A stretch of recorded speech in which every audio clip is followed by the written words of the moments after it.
went on the K-Love cruise in January, and it was like our happy place, or at least mine. And, it was the water, it was the trip, it was the worship, it was everything in my heart that, to see Jesus in all those aspects, to find him. But it really wasn't the cruise itself, though it was phenomenal. We got to the airport that day knowing our flight was 2 hours delayed because of the ice storm that had come in the night before. And we knew we had to get to the hotel that night. And as we sat there with the 2 hour delay, after those 2 hours, about ready to board, I got a text that said, your flight's been canceled. So I went to the desk and talked, and he said there were four of us traveling. There was only seats for two, and all the connecting flights were not available.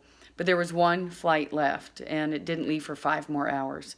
So obviously I put us on that flight and just hoped for the best. But it wasn't just then. It was during that whole time period. In the first 2 hour delay, we thought, you know what? We wanted to go. We wanted to experience. We wanted to have fun. We wanted to get away.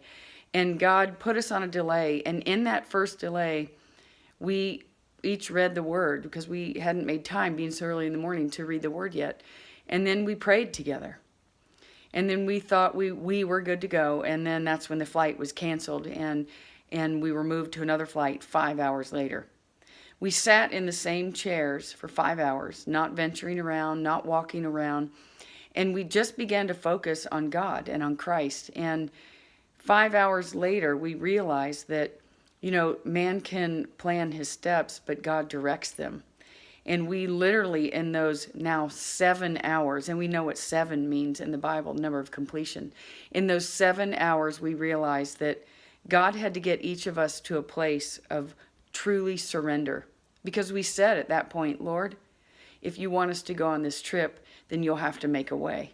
And if for some reason you cancel the next flight, or you don't allow us to get there, then we weren't meant to go. And we were confidently okay with that. We would not have been, I think, in the morning, but we were in the evening.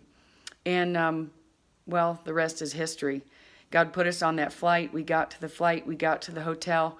And the next morning we boarded the ship. But we boarded it with a different heart. We boarded it with a different mind. And it was a mind totally set on Christ, totally set on prayer, totally set on surrendering. And it was unbelievable that he took 7 hours to do that. And I am so thankful to have been delayed, so thankful to have had a canceled flight, and so thankful to have experienced and had a heart prepared for worship to experience what we did.